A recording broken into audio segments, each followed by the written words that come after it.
Oke, hari ini tuh aku mau jelasin ke kalian tentang konsep 3 piramida proteksi. Nah, seperti yang kalian lihat di gambar, 3 piramida proteksi itu yang pertama itu adalah health, yaitu proteksi cash flow. Kemudian yang kedua itu adalah critical, yaitu proteksi income atau proteksi lifestyle. Dan yang ketiga itu adalah life atau proteksi legacy. Oke, aku bakal bahas satu persatu ya. Nah, yang pertama kali seseorang itu harus memiliki yang namanya proteksi cash flow. Nah, pertanyaannya cash flow ini apa sih? Cash flow ini itu berkaitan dengan arus kas atau pendapatan dan pengeluaran rutin setiap bulan ya.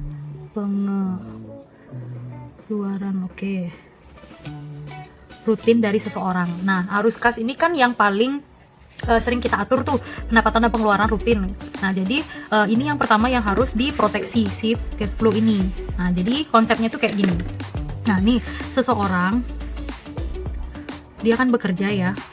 Nah, orang ini bekerja pasti untuk menghasilkan rupiah atau uang, atau kita sebut dengan income. Nah, seseorang ini yang kita sebut sih sumber income.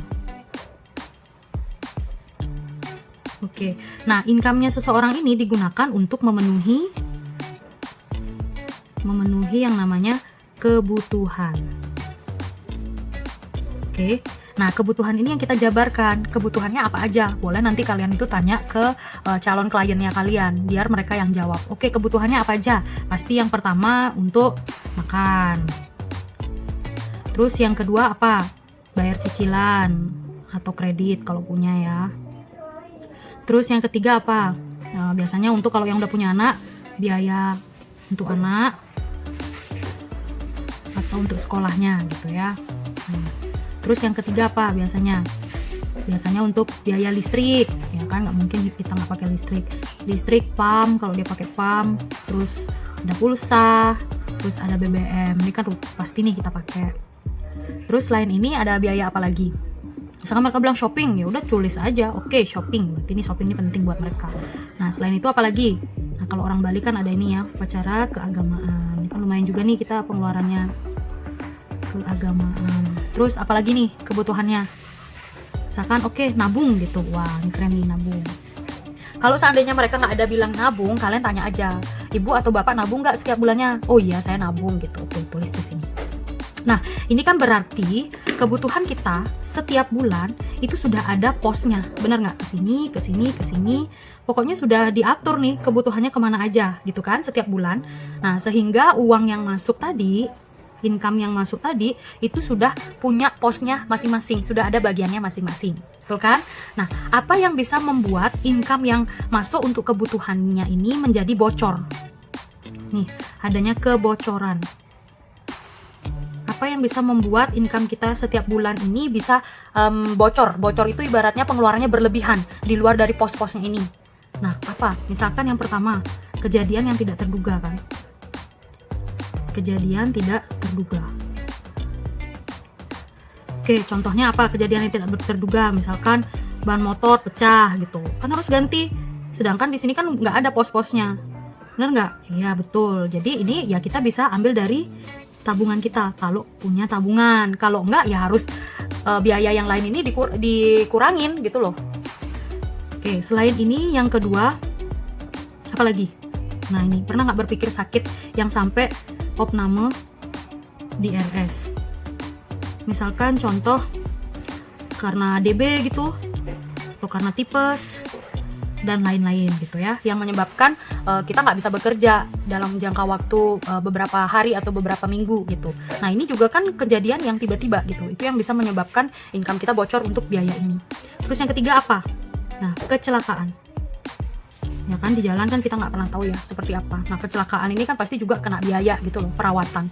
Nah, pada intinya untuk kondisi yang nomor 2, sakit sampai opname di rumah sakit, terus kecelakaan dan juga opname, ini kan yang butuh yang namanya dana darurat. Betul nggak?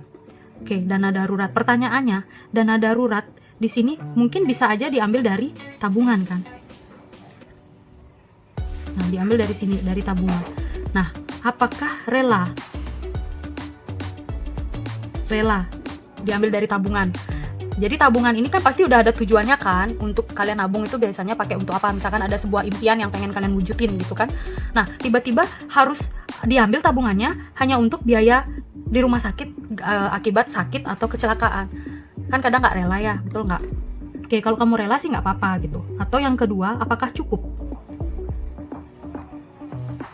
Nah, pertanyaan yang kedua, apakah cukup? Apakah tabungan yang kamu punya itu cukup untuk membiayai bill di rumah sakit ini akibat sakit atau kecelakaan ini? Nah, sekarang kalau misalkan jawabannya tidak rela, terus apakah cukup juga nggak cukup, terus solusinya apa? Nah, disinilah kalian butuh yang namanya solusi. Itu adalah perlu yang namanya proteksi cash flow. Untuk memproteksi ini arus kas masuk dan arus kas keluar supaya income-nya nggak ada bocor, supaya nggak ada kebocoran ini. Nah, proteksi cash flow itu apa? Ya ini yang kita sebut asuransi kesehatan. Asuransi kesehatan yang bisa membiayai pembiayaan tagihan rumah sakit. Nah, ini loh. Jadi kita butuh yang namanya dana darurat kan ketika terjadi dua kondisi ini, supaya kita nggak ngambil tabungan. Nah, kenapa nggak sebagian dari income kita tambahkan nih satu lagi untuk yang namanya dana darurat. Dana darurat yang kita masukkan dalam bentuk asuransi kesehatan. Ya, mungkin yang nilainya 10% sampai 20% dari income. Nah, ini loh, ini nanti yang akan menyelamatkan tabunganmu dan pos-pos yang lainnya sehingga kamu nggak mengalami kebocoran di sini gitu loh. Nah, asuransi kesehatan tuh ada dua. Kamu bisa pakai BPJS atau asuransi swasta. Gitu. Nah, kalau asuransi swasta, Prudential tuh punya dua program, yaitu PPH Plus atau PSS. Gitu.